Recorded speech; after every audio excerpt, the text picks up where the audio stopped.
it is a big idea. Talk about global warming. With skillful manipulating of press, talk about the NWO. they're able to make the victim look like for the Megan. criminal, and the criminal look like the victim. Once the red carpet gets rolled out for this New World Order program, everything is free game. I welcome you to Make It Plain TV. You still don't get it, do you, boys? There ain't no countries anymore. No more good guys. They're running the whole show. They own everything, the whole goddamn planet. They can do whatever they want. What's wrong with having it good for a change? Now, they're gonna let us have it good if we just help them. They're gonna leave us alone, let us make some money. You can have a little taste of that good life, too. Now, I know you want it. Hell, everybody does. You do it to your own kind. What's the threat? We all sell out every day. Might as well be on the winning team. Taxes takes a new turn, and now those behind the lawsuit are hoping to help those who faced foreclosure while also holding the city accountable. Consumer investigator Hank Winchester is live tonight. Hank, we're talking about millions of dollars here. Yeah, we are, Kimberly. A huge dollar amount. Here's a copy of that federal class action lawsuit. As you mentioned, the plaintiffs not only going after the city of Detroit, but they also named Mayor Mike Duggan. This is a copy of the lawsuit getting lots of attention. Both the city and Mayor Duggan named in the suit. The allegation that the city was late delivering more than 250,000 property tax notices, and that may have raised the tax bill for thousands. Those I spoke with today are not happy. I don't like that. I'm paying high prices of taxes on my building. Yeah. High prices. I'm saying I'm still trying to catch up with the rent, the taxes right now. Yeah. What do you think about them trying to go after the city to recoup some of that money? I love it. I love it. The city denying any wrongdoing, and in a statement tonight to Help Me Hank said, the city complied with the law and we will prevail in court. The lawsuit names a number of victims who claim they lost their homes because of the inflated numbers. And last week during a hearing about the ongoing property tax battle, emotions were running high. People have lost their homes that have been over-assessed. Back out here live, I reached out to attorneys representing some of the victims named in this class action lawsuit. They say the goal really is to make sure that what happened never happens again. As you heard, the mayor's team saying tonight that the mayor and the administration, they've worked diligently since Duggan became mayor to make sure that this tax issue was not a problem. We're live here tonight in Corktown. Hank Winchester, back to you. You know, Hank, I've been hearing a lot of people talk about this story. Some people claim it's a problem that's gone on for years and years and affected quite a number of homeowners. Do you have any idea how many they think are affected? Well, in the lawsuit, they're talking about possibly up to 80% of homeowners in Detroit, and they also point out that they think the majority of those affected are lower income people throughout the city. That is one of the problems here that's named in the lawsuit itself. Back to you. Incredible. Okay, Hank, keep us posted. Detroit is now 80% African American, and 40% of Detroit's residents live below the federal poverty level. But as downtown Detroit becomes increasingly gentrified, thousands of Detroit's longtime residents, mostly African-American families, have lost their homes to foreclosure for property taxes they should not have been paying in the first place because the poverty tax exemption excuses those in poverty from paying. Well, for more, we go to Detroit, Michigan, where we're joined by Democratic Congress member Rashida Tlaib of Michigan, who's worked on this lawsuit from before the time she entered Congress. And we're joined by Bernadette Atuahene, a professor at Chicago Kent College of Law and research professor at the American Bar Foundation, member of the Coalition for Property Tax Justice. She's most recent study is titled Predatory Cities, forthcoming in the UC Berkeley Law Review later this month. We welcome you both to Democracy Now! Congressmember Tlaib, you went back to Detroit for this major news conference. Talk about why this is so critical in your town, in your city of Detroit. You know, I represent the third poorest congressional district in the country out of 435 congressional seats in the nation. And the human impact of what it feels like to not be offered the same equal rights that the majority of other Michiganders were getting. I mean, the due process of being able to get notice, to be able to have the right to appeal, but also the right to have your home assessed every year as required by not only the city charter but the Michigan State Constitution. So many of my residents, before I ever got elected, were coming to the Sugar Law Center for Economic and Social Justice saying something's not right here. I don't know, why did I get this after the deadline? What is happening here? And when we filed the FOIA, we found out 260,000 Detroiters received the notice either late or even past the deadline, and it was devastating. The fact that they didn't even get the right to appeal it. And what we hear from the city administration and those folks that are in power to make the change is, well, it's their fault. They didn't do anything about it, but you didn't give them the option to do anything about it. So that's why I'm really commending the coalition and what we call the Detroit's professor over here, Bernadette, for pushing forward and speaking truth. I think that's what's been really hard. You heard from a mother recently of 7 children, and she felt like she did something wrong. And when she finally felt, heard the data, heard that she was actually cheated out of her home, it felt liberating in some sense that she wasn't the one that was in the wrong. She shouldn't feel ashamed. The city of Detroit and those in power should feel ashamed. And Congresswoman, I'd like to ask you in terms of the how this crisis is affecting not just Detroit but across the nation in terms of the wealth of especially of African Americans and Latinos because of the seizures of their homes and especially resulting from after 2008 mortgage meltdown, when so many other people went underwater. Yeah, and that's one of the key things is, homes are economic stability. But many folks, just the historic nature, not only from Chicago to other really beautifully historic cities, majority black cities, what you know is these are homes that the families have been in there generations, generations after generations. You could probably go back, and I remember I was telling Bernadette this, there was this woman who was born in her home, senior citizen, in her 70s, and loses her home for less than $1,000. I mean, it's devastating to see something so ripped away from you. But yes, economic stability is so tied to home ownership. And the fact of the matter is, it's not only what happened here with this tax foreclosure crisis and, I think illegal taking, is that we also see that big banks, mortgage industry, others, there are still institutional systemic racism within their processes. We see it with settlement cases all across the country over and over again. I remember specifically in Financial Services Committee hearing about a whistleblower within Wells Fargo that was saying that he was taught and trained that if somebody came in with an accent to give a higher interest rate. So our communities of color all across the United States are facing barriers after barriers and these structural kind of racist approaches and processes. To me, what happened to many of my Detroit neighbors and not being offered due process and getting their homes taken away from them was completely wrong. The devastating part of it too was after I got into the United States Congress, when I found out millions of dollars that was sent to Detroit to address the blight, to address this housing crisis. When I found out that Detroit was ready, and I already had known this, Detroit was responsible for much of that. So the federal government is trying to fix an issue that was created by the own city administration is wrong. Look, it's in the charter. It's the law of the land and the city. You're supposed to assess people's homes. Walking away from your responsibility and your duty, saying that, oh, everybody got notice, but you gave them notice after the deadline that they could actually appeal, is simply wrong. And I think if you ask anybody across this country, the access to fairness and due process is so key. And that's why I think the class action suit is important. Not only do we have to fight in the streets to tell the truth and tell our stories, also onto the House floor of Congress or many other local governments, but also through the courts. Do we have to demand that we're treated with respect and dignity, to take people's homes away from them, where their children lives, their neighborhood, everything is ripped from them, all because somebody decided they didn't deserve it. They didn't deserve the process or equality and due process that everybody else gets around the state. Professor Bernadette Atuahene, you teach at Illinois Institute of Technology at the law school there.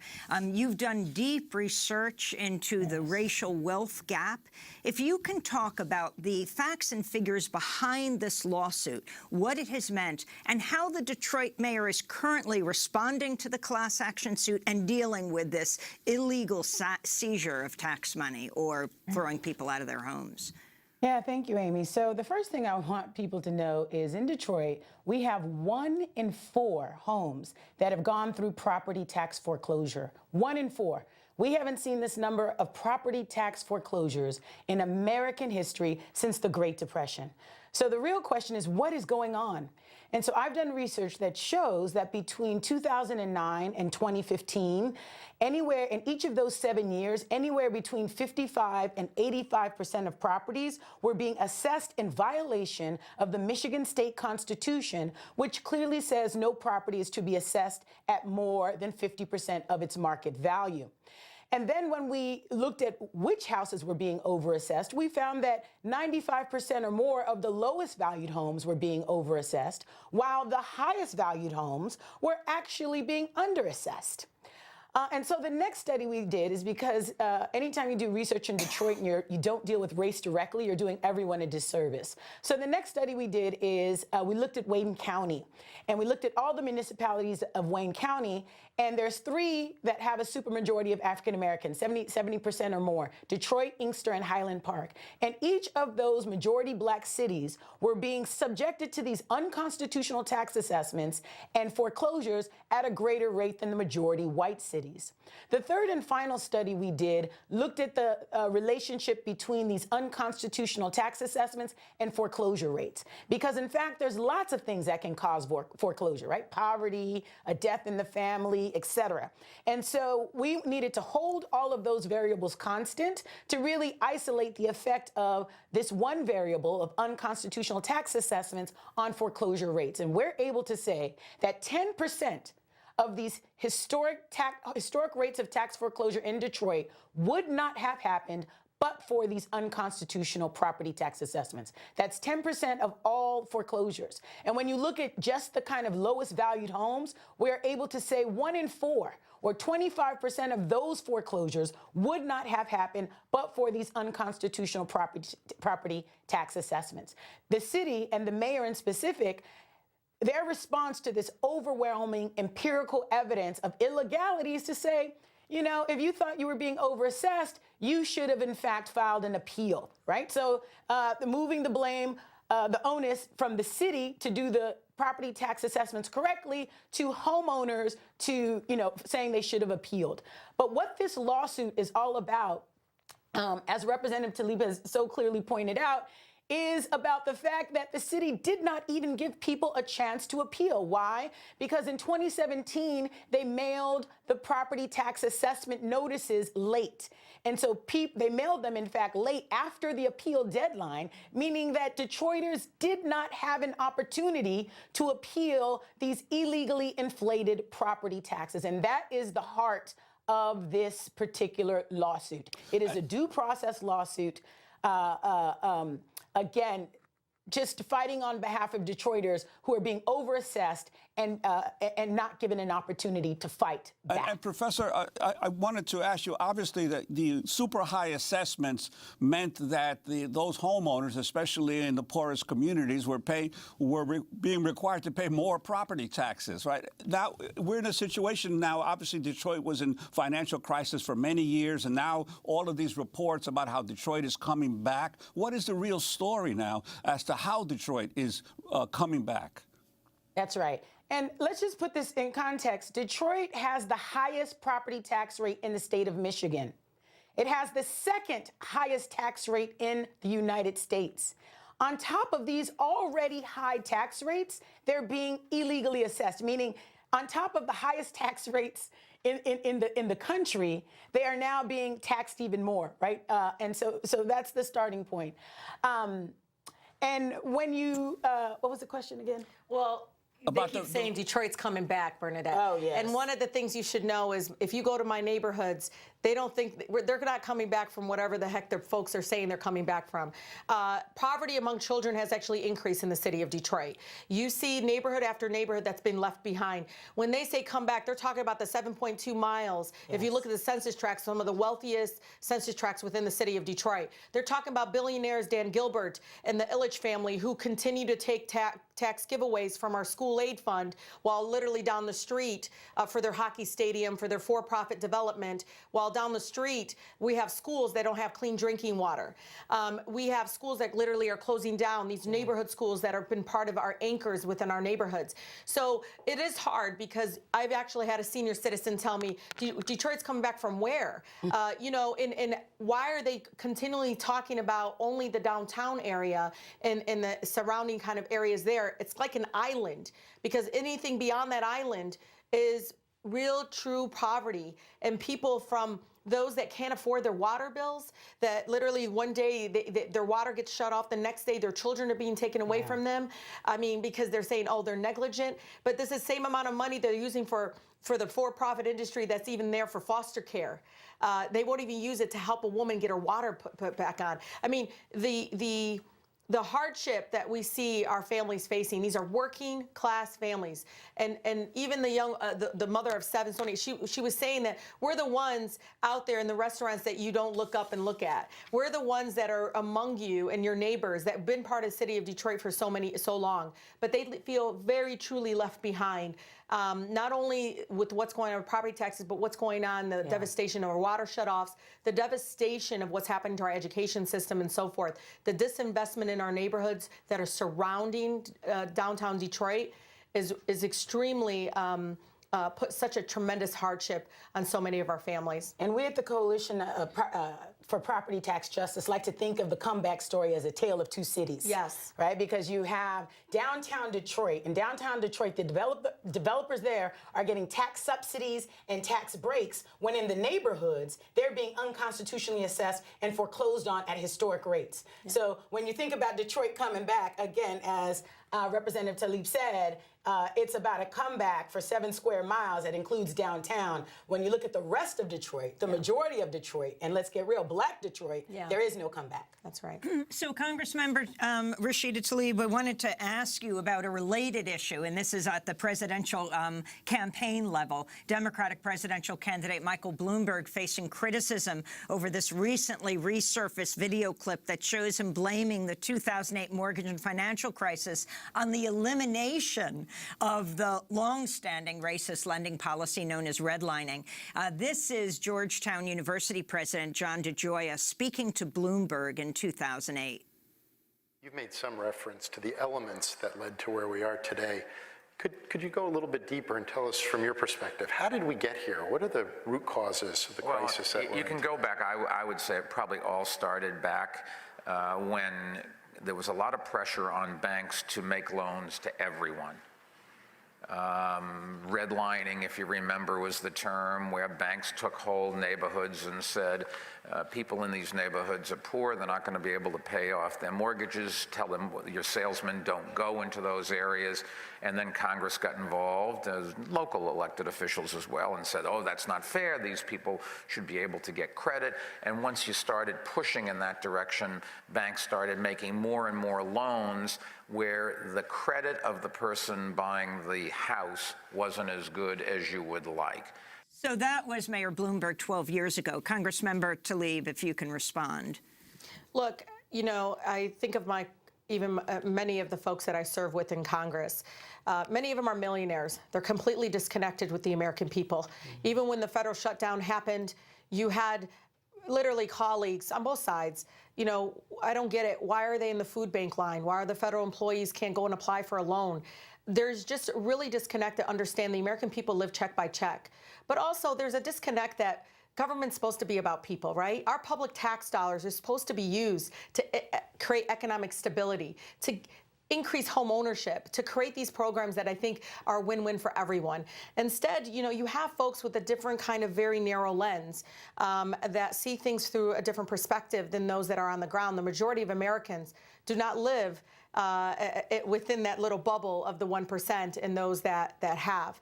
And so I think people like me are running for office finally, and we're winning because we are folks that are dealing. You know, I lived very, very humble backgrounds. I mean, I'm the eldest of 14, the child of immigrants. Both my parents, my dad only had 4th grade education, my mother 8th grade, and just kind of building it up and working very extremely hard for that.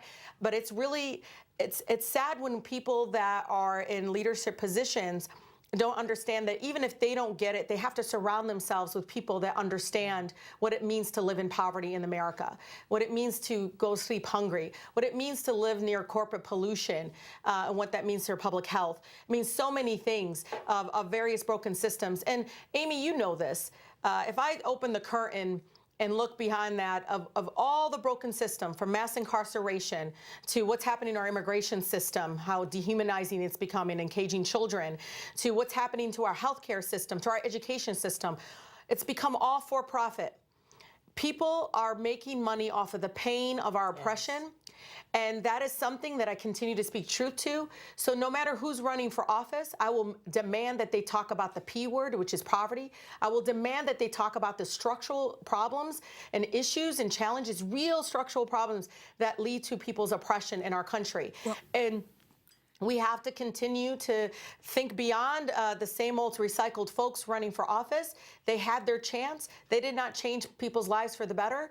Then we have to move on. They didn't do the job to fix the structural problems that I feel like in some ways get left behind. They like Band-Aids. Band-Aids, the rain falls, it slips off, it doesn't work. We need real structural change so that when somebody walks in the door, they are offered an equal access to opportunities that get easily accessible to those that have. And so I continue, Amy, to push back against these kinds of narratives. And, you know, I want folks that are listening to know this. Just because somebody is a billionaire or millionaire does not mean they know what's best interest of the American people. It's those that actually have suffered along with them that understand that suffering, that understand that oppression themselves. We need to hear more from them. We need those individuals to start running for office because I truly believe those are the ones that people are waiting for. Rashida Tlaib, we're going to ask you to stay with us just for another few minutes because we want to ask you about this major moment this past week when the Palestinian president, Mahmoud Abbas, came to the UN Security Council responding to President Trump's so-called Middle East peace plan. You're the first Palestinian-American congresswoman. But I want to thank you, Bernadette Tuahene, professor of Chicago Kent College of Law at Illinois Institute of Technology and research professor at the American Bar Foundation, member of the Coalition for Property Tax Justice. This channel is dedicated to bringing truth to power and engaging our enemies with intellectual warfare. The dominant society will never switch up their playbook, so we must make a new one. The war we find ourselves in is a technological war, using technology, propaganda, and psyops to oppress and control you. Black intelligentsia, please share the new black media, counter propaganda arms, Make It Plain TV. When you tune in, what can?